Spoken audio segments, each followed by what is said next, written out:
ഡൽഹി കേരള ഹൗസിൽ മുഖ്യമന്ത്രി മാധ്യമങ്ങളെ കാണുകയാണ്. അതിലേക്ക് തന്നെ 2 ഹർത്താൽ എന്ന നിലയിലേക്കാണ് പോകുന്നത്. ഈ ഒരു വിഷയത്തിൽ എന്തിന് ഹർത്താൽ ആചരിക്കുന്നു എന്നത് BJP തന്നെ വ്യക്തമാക്കേണ്ടതായിട്ടാണ് ഇരിക്കുന്നത്. അദ്ദേഹം മരണപ്പെട്ടത് നിർഭാഗ്യകരമായ കാര്യമാണ്. പക്ഷേ അദ്ദേഹം തന്നെ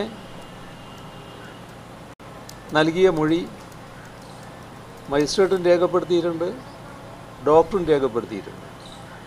അതിലൊന്നിലും BJP പറയുന്ന തരത്തിലുള്ള ഒരു പ്രശ്നവും ഉന്നയിച്ചിട്ടില്ല എന്നുള്ളതാണ് വസ്തുത.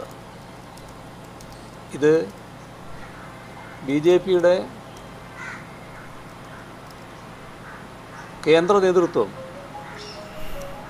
അവർക്ക് വല്ല ധാരണയും നാടിൻ്റെ പുരോഗതിയുടെ കാര്യത്തിലുണ്ടെങ്കിൽ, ഒരു കേന്ദ്രം ഭരിക്കുന്ന പാർട്ടിയാണല്ലോ,